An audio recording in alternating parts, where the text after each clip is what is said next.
Welcome to episode 321 of the Defensive Security Podcast. My name is Jerry Bell, and joining me today, as usually always, is Mr. Andrew Callett.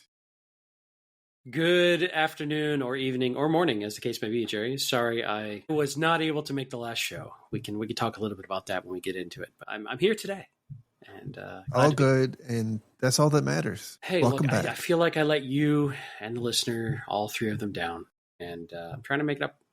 I'll try to make up to them. We appreciate your effort there.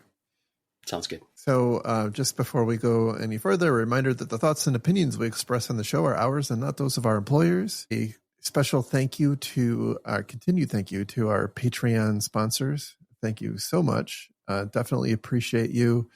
Love you. If you want to join them, you can do so at on our Patreon page. It's patreon.com/defensivesec. You can also find a link on our website at defensivesecurity.org, and up at the top. You can get a link there.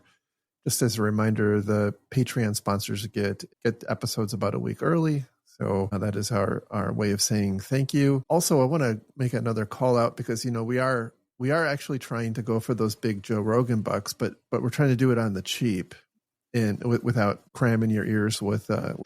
And so one of the ways we're trying to do that is by becoming YouTube billionaires. And what would be super helpful is if you could actually just follow us on YouTube. That doesn't cost you any money. And hey, like if you like hit play on an episode and just let it run through all the episodes while you are sleeping or whatever, like that would be cool too. You know what you can do is find an enemy and plant like a hidden speaker that they can't find and just play all of our shows off of YouTube in an endless loop just to torture your enemies. We're not above it. We're not. No. So if you would like to do that, you can find our YouTube page through the website defensivesecurity.org, or you can just search Defensive Security Podcast on YouTube, and that'll take you to the right place as well. So if you do that, I definitely appreciate you. Thank you so much. Again, we are trying to become those podcast millionaires I keep reading about on CNBC. I think we have maybe missed that we need to incorporate some dances, I think is the key I'm hearing. We have to do silly dances. I'm working on it. Someday soon, I'll unveil my dancing. And then look, we can just retire. Like people will pay us to not broadcast. Look, does it really matter why they pay us? No, it does not. Sure. All right. Anyway, let's go ahead and get into some stories. The first one. Oh, go ahead. You got something? Oh, I was just going to say, for those who do know, I work for a company called SalesLoft that you might have read about in the news lately. That's why I couldn't make the last show, and I've been very busy in incident response land. I can't talk about it, though, ethically, morally, legally. So for those wondering why I'm not talking about the breach that I'm in the middle of, well, it's because that wouldn't be appropriate to my employer. So there's a lot of interesting stuff I'm learning, I'll tell you that. And someday, hopefully, I can share all those learnings in a generic, non-specific way as part of what we do for the show. It's been a very enlightening experience. It's also been nearly 20 days of 12-hour days. So it's been a grind. But that comes with the job sometimes. So I'm sorry that I have to be cagey about it. That's just the way that the job goes sometimes. And it doesn't make me happy to not be able to talk about it. It's not my choice. I wish I could share all the details, but that's not how the world works right now. I mean, look, I think I don't think anybody here listening would have an expectation. I mean, I think most people respect your kind of ethical responsibility as a employee. So I don't think anybody will fault you for that. But you had made an interesting comment on, I don't know if it was LinkedIn or somewhere, about how like it should be a prerequisite to get a CISSP or some other certification to have gone through a major breach. And as someone who has gone through probably 600 major breaches in my career, I cannot agree with you more. It is something that really kind of reshapes your perspective on security and what it's all about, why you're here, and what your obligations are. I definitely agree with you on that. Yeah, it's trying to be careful about what I can say here. One thing that occurs to me into this is that all the work you do to set up all of your security is what makes the difference when you get into these circumstances. And ultimately, all that engineering work ahead of time is what 90% of the outcome usually is determined by what happens ahead of the incident that way. And it's a good reinforcer of why do we do all the basics and care so much about all the little stuff and worry so much about the engineering and getting it right. It's for these sorts of situations. It's also interesting how much the communication is controlled by executives and legal teams, and probably with good reason. There's a great deal of frustration from others when these things happen. Why aren't you telling us more? Why can't you tell us this, that? And I'm seeing it up close and personal. What goes into those decisions and why, and how all this plays out. I would say this took all the theory and stress tested all of it. So it's very enlightening. I know that there's occasionally a scarlet letter that can get attached to security folks who go through these incidents, right? And I can't get into root cause. I can't get into why. I can't talk about any of that. I can't talk about whether or not my team made a mistake or whatnot. But the assumption, of course, is there that if you had a breach, it's something you did wrong. But it's also incredibly wisdom-building experience. You learn a great deal. And so, yeah, that's kind of what spurred that comment of, you want to be a flout that you're a highly experienced security professional. I think going through being in the middle of managing through a major breach is incredibly educational. I'll put it that way. Yep. Like I said, I could not agree more. And when I'm allowed, I'll be happy to share as much as I can, but I need to be careful and cautious and be ethical and legal and respect the process. Good deal. And that's all. Godspeed. Just want to kind of talk to that a little bit for those who might know that I'm there. Why am I not talking about it? This is why. And I'm tired. I would like to take a nap. I can only imagine. Well, let's get through this. So our first story today comes from GetGuardian.com, who is a vendor. Actually, you know what? I do want to rant for just a second. It's something a little bit different than the stories here. And I am getting increasingly frustrated at how much of the security programs and the way we think about them writ large are influenced by marketing. Yeah. And I say that because, you know what, while this story we're going to talk about is, from it is informative. Like there's I can't deny that. I think one of the challenges, and it's something you've pointed out in the past, is, it's a data point. It's not necessarily like, it's something that particular company is involved in. And sometimes the fanfare with which, these articles are received is more a function of like how effective the marketing is and how good they are at writing and producing graphics and getting on talk shows and crap like that than it is the actual significance or pervasiveness of the thing. And by the way, this is not at all a knock on GetGuardian, because I think they actually did some pretty good work on the story we're going to talk about. But I feel frustrated when I look around and see how much of the media and around like what's happening in the cyber world is influenced by the marketing companies of various security or marketing.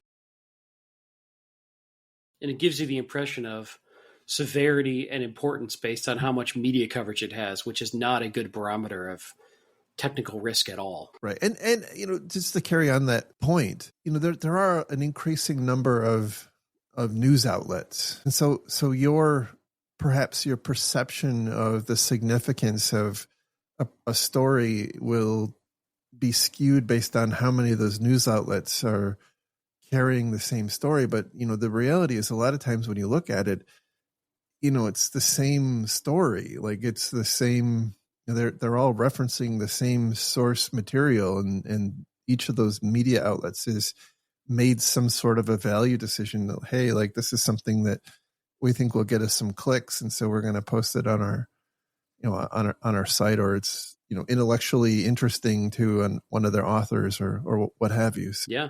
They need their content engine, right? They got to keep churning out new content. And exactly. If they see something that seems relevant, kind of like this show, we'll grab it and run with it and exploit it for all it's worth. Yeah, that's right. So anyway, back to the story here. The title is Ghost Action Campaign 3,325 Secrets Stolen Through Compromised GitHub Workflows. We actually have two different stories that are somewhat similar here, but in this particular instance, there was a GitHub user. I'm not even going to pronounce the GitHub user's name that was compromised. The method by which it was compromised is not actually known. But what this account had done was publish a malicious GitHub action to a repo that particular account had permissions on. And that resulted in stealing some credentials. Basically, the way this worked is it injected a step in the publishing workflow that caused credentials that were otherwise just kept in their environment variables and command line arguments that get passed throughout the build pipeline. It causes those secrets to get posted to an attacker controlled endpoint. And then, it includes other information like what system is it and what repo is it and whatnot, so that the attackers can attribute it to where that information came from. And it's actually like stupid simple. Like when you look at in the article, they actually have the contents of this malicious workflow. Like it is stupid simple. It's literally a curl command that has some command line arguments that makes a request to a specific host name that the attacker controls. Like it's stupid simple. But it's also very powerful. But it's really powerful. Yeah, at that step in the GitHub workflow, it's assuming that you have permissions to see all the secrets that are exposed, normally very, very rarely at that step. So normally those secrets are hidden and very difficult to get through. But if you can do an action like this, you can dump them all, which is basically what they're doing here. And that's, I don't know if a lot of people understand that weakness of how workflows can just, because GitHub needs to be able to see and utilize those secrets in the build pipeline, right? So it may not be exposed in code. You say get your secrets out of code, that kind of stuff. This is how you still use secrets, is you have one of the ways. You have this methodology that GitHub has them all vaulted away, but then as it goes to actually compile and build, it needs to go grab those secrets, and it does this through action workflows in part. And I'm not an expert, so I could be getting some of this wrong, but here's what I understand. So it has that permission to go do it as one of the few points. So if I can inject a hostile workflow, I can exfil a lot of those secrets, which is super powerful. And I don't know if a lot of people understand that. And it's getting abused left, right, and center. It's like massively growing attacks type. Right? Yeah, this is the new toy. When you think about attacker techniques, like this is the hot new toy. So in this instance, it was first uncovered through this involvement of the Fast UUID project, but actually they were able to respond to it really fast. And as far as anybody knows, nothing bad happened as a result. But as this Git Guardian was investigating, they took a look at other GitHub actions, and they don't call out specifically, but I think what they did was they looked at other actions that had some reference to that same endpoint URL, which was relatively unique, and they found I think it was like 817 repositories that had been affected. And where I think it gets interesting, and they don't say this explicitly, but as far as I can tell, this compromised account didn't have access to, like they didn't have access unto themselves to like forcibly incorporate this malicious action. I think what they did was they submitted as like a PR that then got accepted by the maintainer of the repository. And the next time the build process ran, it then executed this malicious build command, and that stole their keys. And I think what they did then was use that to compromise more repos and lather, rinse, repeat. And so they did make a reference to that there were several companies who found that their entire SDK portfolio were compromised. Ouch. That's huge. Yeah. So anyway, there are lots of affected repos. What isn't stated in here is like there's no so what. Like we don't know what the end result was. We don't know who, how many animals were harmed in the making of this incident. That's not like we know how many keys were stolen, we know how many repos were compromised, but like we don't know, did that result in a data breach, or did it, what happened as a result of this? That's not stated, but it is interesting that they really, I think they bury the lead a little bit. Like I think there's a couple of things that that organizations need to do. Like one of them is make sure that you're not just blindly merging in PRs, especially into your workflows. And this particular one, I think, was they were kind of crafty because they called it like a security. They referenced the workflow as some sort of a security step, and so perhaps that brought people's guard down a little bit when they were reviewing it. But anyway, I think this one and the next one we'll talk about are quite becoming a very popular technique. Yeah, and I think, not to steal the lead on the next one, but my takeaway is if you're in a software shop and your team is using GitHub and it's developing software and has secrets, like your security team needs to understand GitHub and all these nuances very well. And they need to audit against these sorts of attack types, because it appears to me that this is becoming a greater and greater target of opportunity for the bad actors. And I don't know that a lot of security teams have the skill set to understand it yet. And I think they need to focus on these sorts of very powerful SaaS tools that can be used against us. Yes. So with that, we'll move on to the other story, which I think is kind of the parallel one. It's a different attack. It's somewhat similar, but this one comes from Bleeping Computer, and the title is AI-powered malware hits 2,180 GitHub accounts in this what's called the Singularity attack. So there's a lot of stuff being written about this particular attack in the media right now. That was worth talking about. This impacted a package called NX. They identify that this particular package has about 5.5 million weekly downloads, which is somewhat significant. So on October, this is a quote, on October 26, 2025, attackers exploited a flawed GitHub Actions workflow in the NX repository to publish a malicious version of the NPM package, which included a post-install malware script called telemetry.js. And telemetry.js is a malware credential stealer that targets Linux and Mac OS, which attempted to steal GitHub tokens, NPM tokens, SSH keys, .env files, crypto wallets, then uploaded those secrets to a public GitHub repository that they named the Singularity repository. And then what made this attack stand out is that this telemetry.js actually also included command line prompts or command line tools for various LLM agents, and included a command, basically an instruction to the AI agent on what it wanted help accomplishing. And so basically it would relied on the agent to continue constructing commands until it successfully achieved its, been one of those days, till it successfully achieved its goals by iterating through different commands. So like in the article here, it actually gives what that instruction set was, basically looking for different types of files, only go 8 layers deep in a directory path, look for different types of files. And then it would basically create an inventory of those files into a text file.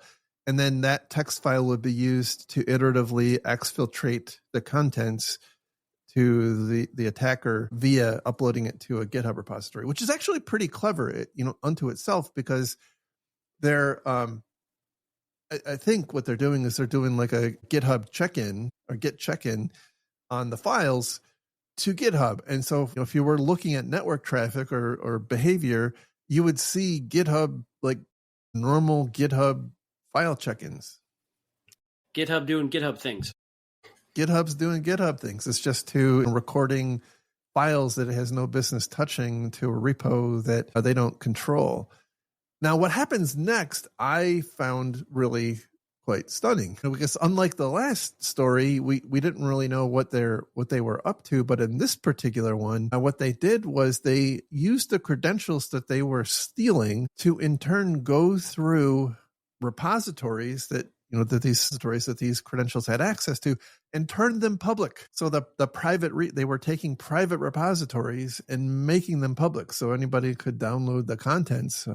Just a pro tip, maybe have a little alert in your SIM for somebody changing private to public GitHub. Just a thought. Yes. So 6,700 private repositories were converted to public, which is, I wonder, stunning. I don't know GitHub well enough to know if there's any sort of like extra control you could wrap around that, because that's huge to make them public. So, It's interesting. I had a lot of experience in my former employer we had our own GitHub enterprise instance that was self-hosted.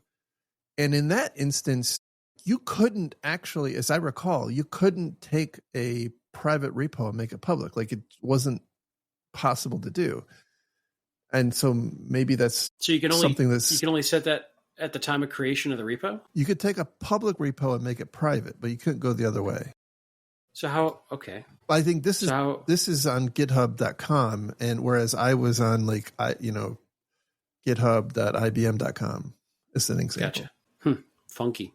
Yeah. Okay. Carry on. Sorry. So anyway, that was what they were up to in this instance. So they were very clearly after the source code, which, by the way, I'm assuming, as we've talked about so many times in the past, that there were, because these repos were intended to be private, there were probably some instances where maybe best practices around credential storing in the code wasn't being followed. So most likely, if there were credentials stored in the code in those formerly private repos, they were exposed, and obviously anybody who was swept up in that needed to be changing their crap really fast. So NX says that this happened as a result of what they call a title injection combined with insecure use of a pull request targets. I think what they're saying is that the attacker was able to trick this GitHub action into pointing at a different target to provide the information fulfill that GitHub action. So they were effectively executing untrustworthy code, which in turn allowed them, I think, basically gave them shell access. So not awesome. It's interesting. I don't want to say that GitHub is inherently insecure. I don't think that's the case, but I think it's very powerful, and I think you have to know how to run it well. And I think these sorts of stories keep showing that if you don't know all the nuance and all the ways that this is going to be attacked and used against you, there's 1,000 different ways that GitHub can bite you if you're not careful. And I think, like many SaaS apps, they're probably not being run by anybody who's close to security. They're being run by probably, I guess in most organizations, somebody in engineering. It's an engineering enablement tool. And I think it behooves security teams to go audit how GitHub is set up and these workflows and try to understand them and find threat models or ways that people can exploit against it by studying attacks like this and try to harden their environment against it. I do think GitHub can be run securely, but I think these attacks keep showing how bad we are at securing tools like GitHub. Yeah, and I think the other issue is, maybe it's just carrying on to your thought. I think a lot of the victims here are very likely open source projects and micro tiny startup type companies. Yeah, that's true. Who are just basically using the bare minimum functionality. They don't have the capability or the knowledge. Like, it's just not It's just not there, and they don't have the resources to invest in it either. That's, I think, one of the challenges. Now, there is a reference in here about something I wasn't aware of. So this NX project said that as a result, they've adopted NPM's trusted publisher model, which is a new thing to me, that eliminates token-based publishing. So there isn't a key that you can steal in order to publish a malicious version of an NPM package, and that also includes some manual approval steps when there's a PR triggered workflow. So it sounds like the NPM repo is actually making some positive security steps. Now it's up to the individual projects to adopt that. And I do wonder if at some point it will be possible to kind of round up those best practices and then identify which projects you rely on that do and don't use those, which should then inform, like, are you using something that's kind of inherently risky? Yeah, and this goes back to some of the other conversations we've had with other major SaaS vendors that have been having problems that are user enabled, I guess is better way of saying it. But at some point, does there become a reputational problem that GitHub may have to protect their own users from? And you're right. I was thinking of it very much from an enterprise standpoint. But if you're an individual small developer, it's even more challenging. Maybe if it gets bad enough, companies like GitHub need to make it harder to do insecure things. Or easier to do the secure thing. I guess. Sure. However you look at it. But I don't think that it's necessarily outside the realm of enterprise applicability, because even if it's not directly impacting them, a lot of enterprises are relying on code that are maintained by those really small and open source projects that might be impacted by something like that. Yep, true enough. And then you get a nasty little supply chain attack that ripples throughout. Yes, indeed. All right, our next story comes from cbc.ca, and I think this is the first CBC story we've ever had, which is cool. The title here is "Insurance Won't Cover $5 million in City of Hamilton Claims for Cyber Attack, Citing Lack of Login Security." This is an interesting contrast to something I talked about last week. I talked about a story last week, which I think you actually sent me the story, referred to I think they called it vulnerability exclusions, where if there's this, and it's not in the US, I don't know if it's in Canada, but there are other countries where this is common in cyber insurance policies to have an exclusion that says if you have one of these vulnerabilities present in your environment, then we're either not going to cover your loss, or we'll cover less of the loss. But at the same time, the insurance company people that they were talking to were basically saying, like, this is BS. We think this is a terrible idea. And so it struck me as a bit surprising to hear that take coming from insurance carriers,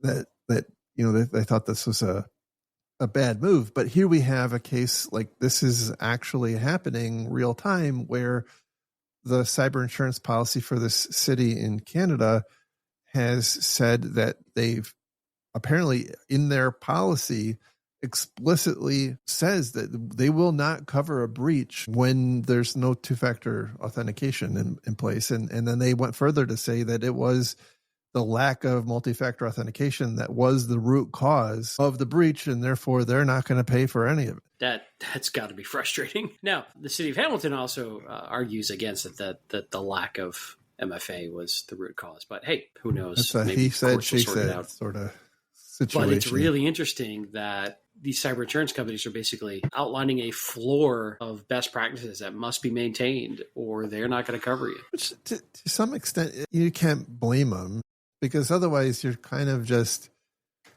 like shirking all of your responsibility and moving it all into insurance. I'm not sure that's a winning strategy.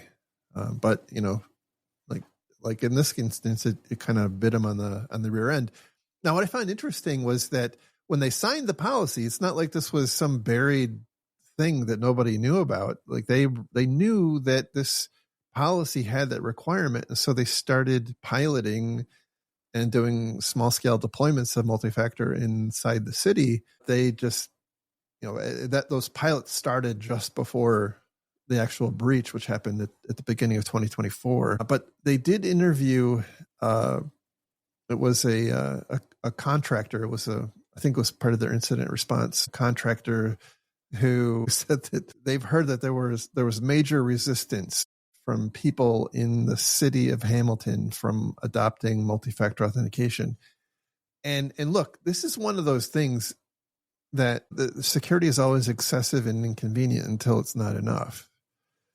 And I can tell you, and I've told this story many times. At one point, I worked for the CIO of a company, and he got fired. And suddenly I was the stand-in, and I remember getting pulled into the COO's office, who was my new boss, and told, like, your first order of business is to get rid of multi-factor authentication. And, like, you can do it or your replacement will. So, that was 20 years ago. But, here we're still having that problem. And I think it speaks to some extent, like, the approaches that we use. And I think not enough security teams do what's necessary to make this, is easier than not. Like Microsoft, I think, is working really hard to make it easier to use strong authentication than not. I'm not saying they're there yet, but they're working in that direction. I remember going to a conference, I think it was DerbyCon, when we still had DerbyCons, and there was a presentation from one company talking about how they had hired the security department for this company. I forget who it was, hired like a usability expert. And what they were trying to do in every place was make multi-factor authentication easier to use, easier and faster to use than like a regular password. Yeah. Well, so now we're getting into the world of passkeys and other stuff that, I think is helpful. It's still I worked at a bank once, and, there's a very real aspect of, if they weighed the consequences of having too much security on login, that certain segment of their customer base would defect to another company that had less troublesome, less friction in the login. So that's a trade-off that has to be made. And in this case, it sounds like Hamilton knew what they needed to do, and they just hadn't gotten it done yet, or there wasn't enough urgency. I would say you need to read those insurance policies closely and understand what's required of you. If executive leadership understands that, then they're taking the risk. In this case, it kind of sucks because it's a public, it's a city, so the taxpayers are going to be on the hook, as opposed to a company losing profits or that sort of thing. But that's a couple of other interesting things in here, which I just don't understand in it. And I'm not sure I have the patience or desire to go chase it down, but they said that to date, the city has spent $18.4 million, which, by the way, is super close to the $18.5 million ransom that was being demanded. I don't know if that's by the way, it's not clear. This ultimately was all about a ransomware attack, and the city decided not to pay. Yeah. Yeah. And the ransom was $18.5 million. And so as of the writing of this article, they said the city has expended $18.4 million in responses. They decided, by the way, to not pay the ransom and just recover. So kudos on that. But what I found most interesting is that they will continue to pay nearly $400,000 a month until November 2026 to rebuild its systems. That's a lot of money. Yeah. Yeah. I'm assuming that's emergency remediation consulting costs or something. Yeah. They said to rebuild its systems. That's like, that's like what, $48 million. But to be fair, I would rather $4.8 million. Yeah.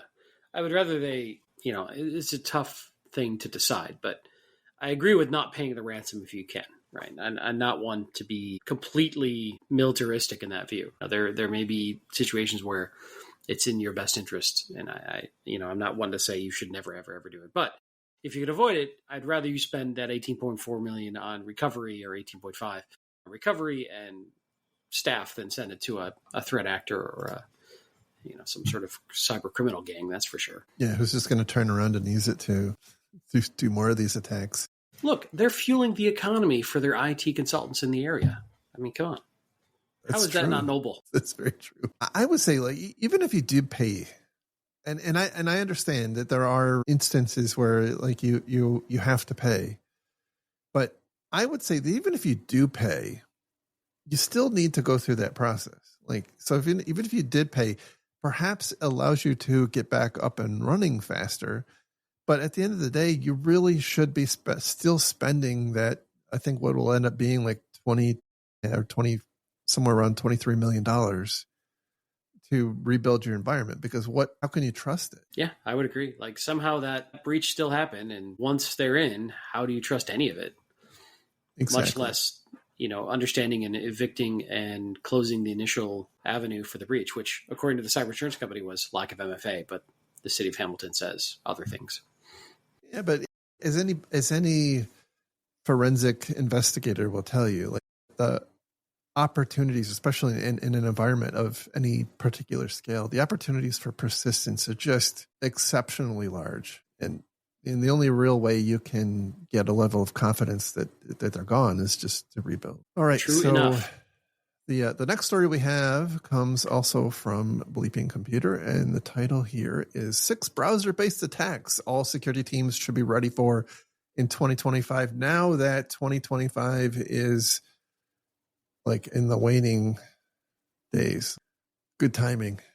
So their first tactic that you should be aware of is phishing for credentials and sessions. I don't think that's particularly novel, but I think we are seeing a lot more instances where the phishing that's happening is not what we've seen in the past. It's it's much more sophisticated. They're going after authentication cookies and tokens, and less trying to outright steal passwords. I think that's something that has to be on the radar. And as well, like I think we also have to come to grips, as we've talked about in the past, like traditional MFA for any kind of really sensitive workloads is becoming somewhat easy to bypass at scale. Whether that's through downgrade attacks or the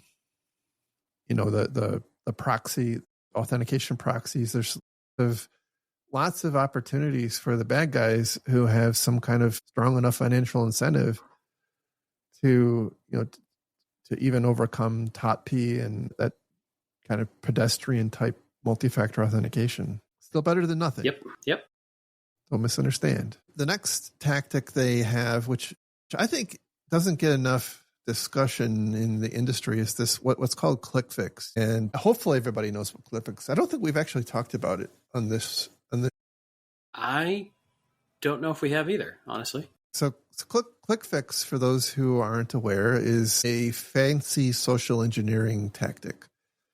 It's typically presented to the user as some sort of a CAPTCHA that they have to solve, and it makes it look like it's more complicated. And so what ends up happening is the user is presented with a CAPTCHA, and ultimately that results in the website copying some code into the clipboard of the computer, and the user is given instructions to open up a command prompt, either the DOS shell or the PowerShell on Windows or terminal on Mac, and then paste and hit enter, without actually understanding that they're actually running something that was provided by a bad actor.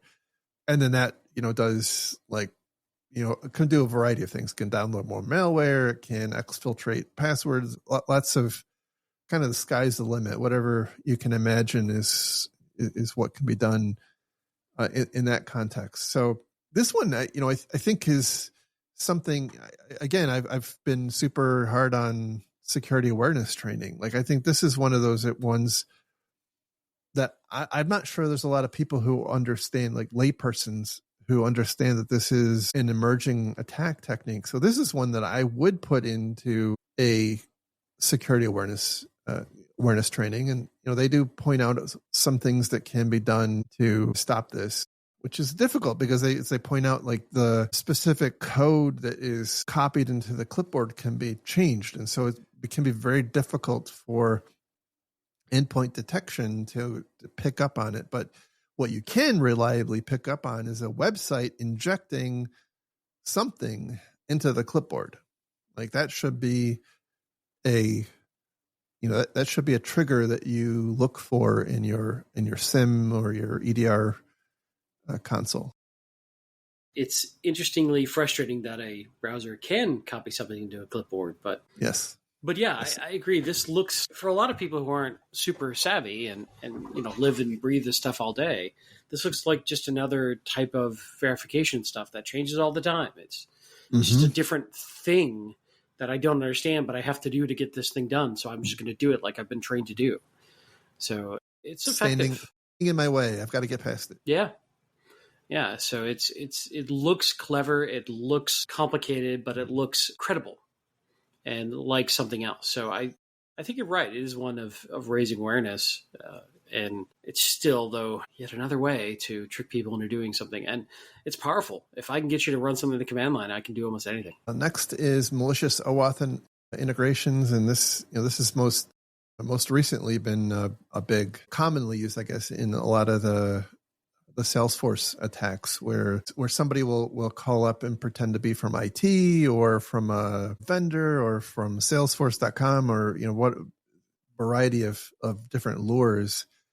And they're ultimately intending to trick the victim into granting privileges to some malicious application using an OAuth. So they'll send a link or they'll send an invitation, which the person is then tricked into granting access to. So, again, this has been pretty widely abused. Let's see, do they have any? I don't think they have any really actionable recommendations other than to take a look at the applications behind this. So like Salesforce and whatever else, like Entra ID or what I've heard of Entra ID falling victim to similar things in the past as well.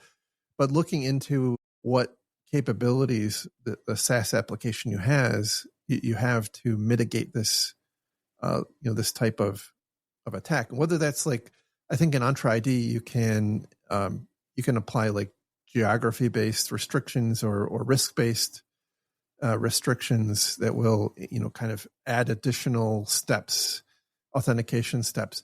But even there, by the way, if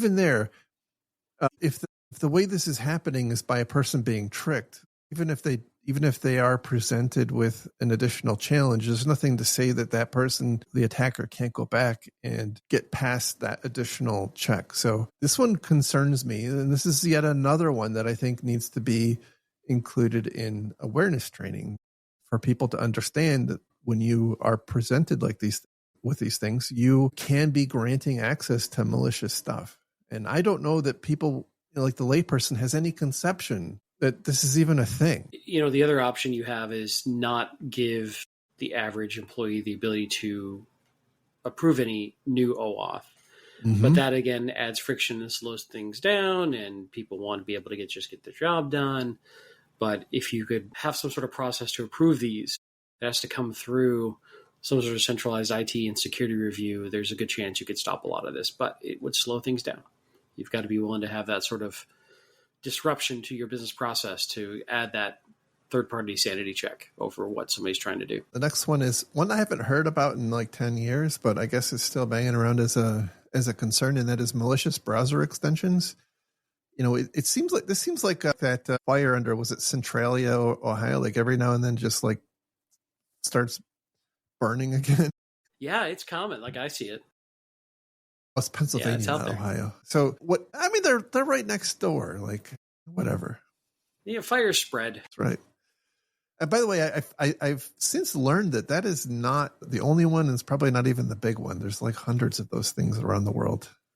Stop talking about most people's security programs. Fair enough. Smoldering dumpster fires. So there are quite a few instances in the past, and apparently still happening, where legitimate browser extensions are being purchased. A person or company who owns the browser extension sells it to what turns out to be somebody who's malicious. And there's a lot of stuff that the browser manufacturers do now to try to screen out malicious browser extensions, but certainly leveraging one that has a history of being benign and useful And then also, I think there is a bit of a arms race on the browser extensions trying to make their bad activity look not so bad. And so one of the most common activities that they're doing is like trying to steal and exfiltrate, both passwords that are entered, but also session tokens like cookies and whatnot. So this, I don't feel like the IT world has a great way of handling browser extensions. Like it depends on the environment. You can have a managed Chrome browser environment that you could have a whole process for approving what browser extensions are allowed in your environment, which, as a allow list, and deny any others. So if you're willing to turn on the controls and you're like in a Chrome environment and you're a Google Workshop kind of shop, I think there's something similar in Edge on the Microsoft side. You can control it. It's just very few people actually bother to do it. Fair enough. Malicious file delivery is next. I don't think there's a lot to say there, except that there are emerging variants. So, we're all familiar with kind of the drive-by downloads and don't trust crap you download from the internet. But they point out that there is increasingly sophisticated and emerging tactics to get around this. So they point out specifically the HTML application files where the file itself is benign, but unto itself is its own little packaged phishing application that has links to malicious sites that will be designed to steal credentials. So you're not necessarily downloading something that appears malicious or has like code that would trigger a EDR or whatnot, but it has a link to something that is malicious, and that can result in a problem. And then there's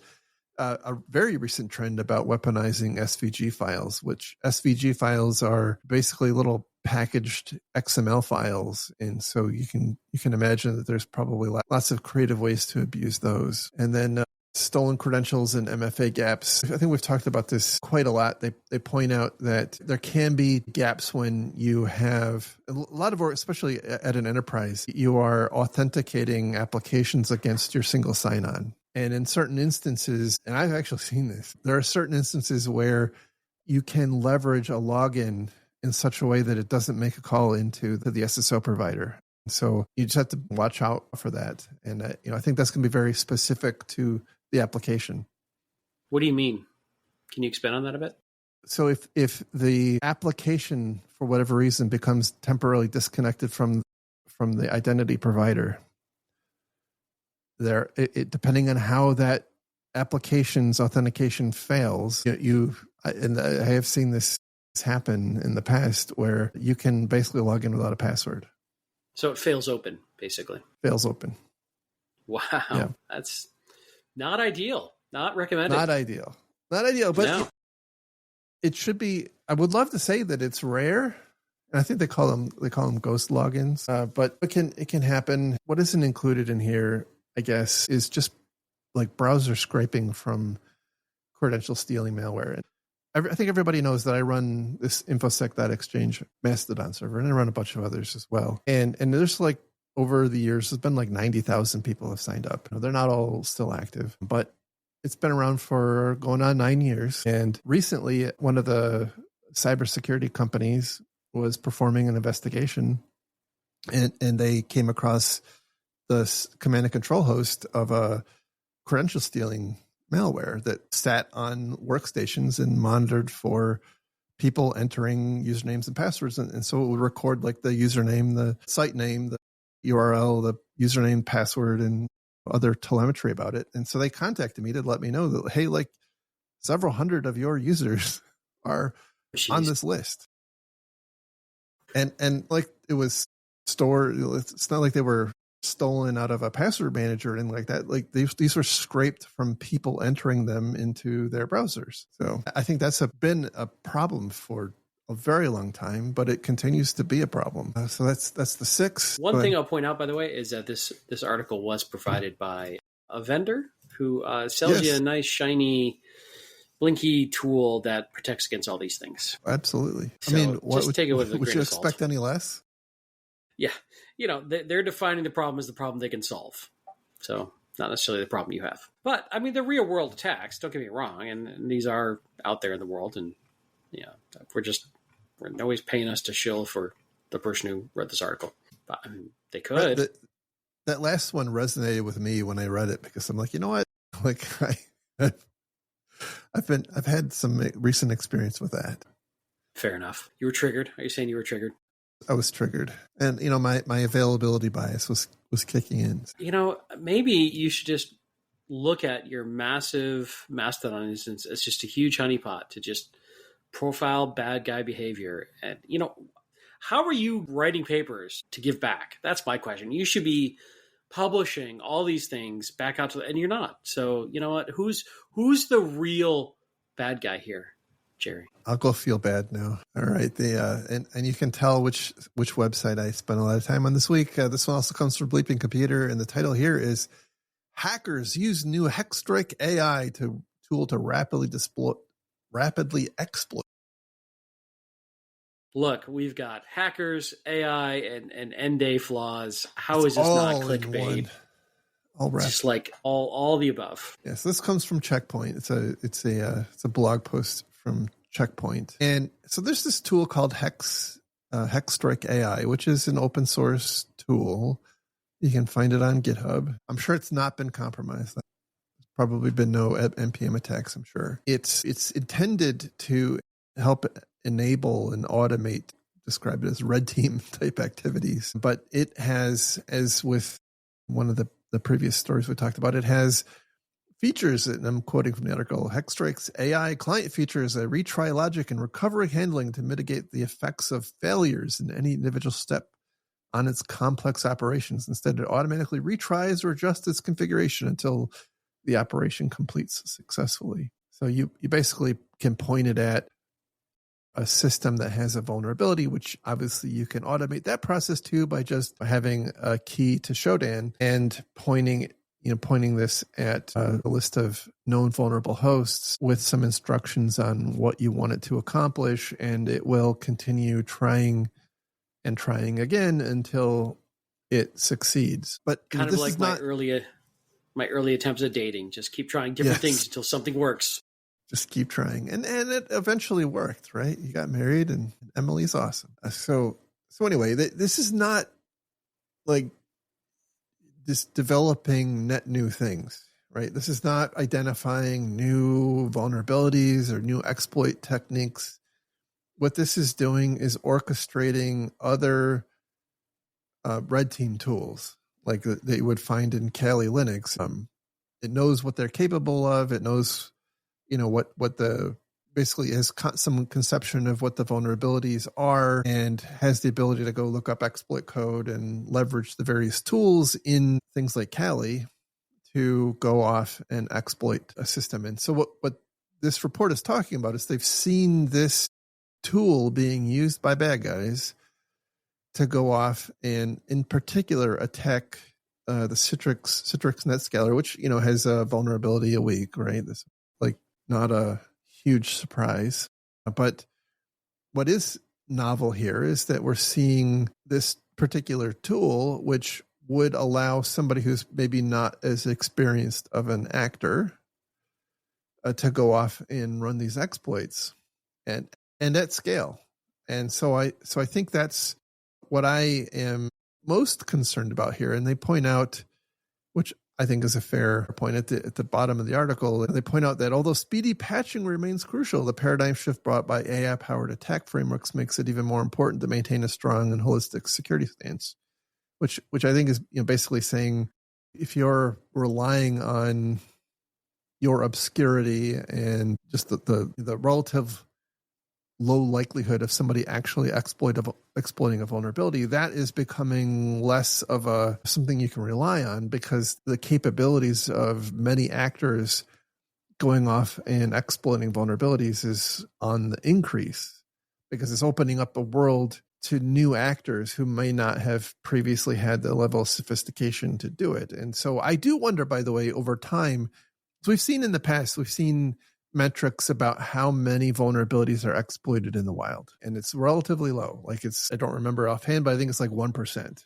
It's a very small number of vulnerabilities that are exploited in the wild. And I wonder if we're going to see the availability of tools like this. And you can assume, by the way, like you can assume that this tool is itself going to have wrappers added on top of it. Like, at some point you're going to be able to say, like, find all vulnerable Citrix NetScalers that are internet facing with this particular CVE present and install this web shell. And it will be able to orchestrate all that. It'll know to go to Shodan and download a list of known vulnerable hosts, and then it'll orchestrate this particular tool. So, like, that's coming. If it's not already here, that's coming. And that makes me wonder if that 1% is going to stay 1% for very long. Yeah, and the initial thought I always have is, okay, how can I run this proactively against myself? But the challenge there is that could be very disruptive. It could be very aggressive and damaging in a way that a bad actor doesn't care about, but could get you fired as a blue teamer. So there's a careful balance there of, hey, I want to use the same tool against me before somebody else does, but not in such a way that I'm going to knock over prod and get fired. Fair. And then they say that they recommend a focus on early warning through threat intelligence, AI driven defenses, blah, blah, blah, adaptive detection, which I'm sure all the stuff that Checkpoint will sell you, right? Yeah, I'm sure if you spend enough money with him, that will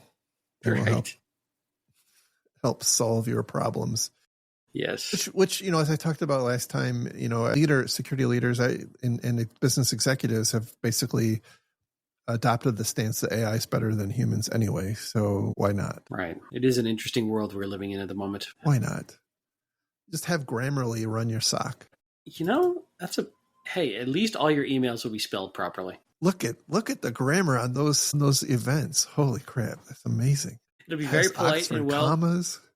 Right. And very well authored notifications of your breach. Yes. Anyway, that is the stories for today. I'm glad you're back.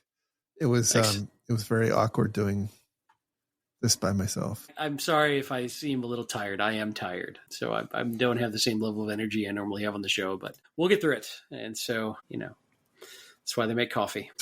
That's right. All right. So you can find all of the links we talked about today on our website at defensivesecurity.org. Just look for episode number 321. If you do want to become a Patreon sponsor and get these episodes a week early, you can do so on our Patreon site. It's patreon.com/defensivesec. By the way, just another reminder, if you could, we would love it if you subscribe to our YouTube channel. That would be an absolutely amazing thing. And it doesn't cost you anything. It really doesn't. And it would be just awesome. So thank you if you do. And where can people find you if they would like to contact you offline? I have been not very active lately, but I will get back to it. But I am on both X and your amazing Mastodon instance, infosec.exchange, with the same handle, Lerg, Lerg.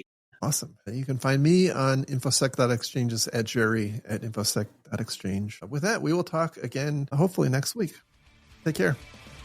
Have a great week. Bye-bye.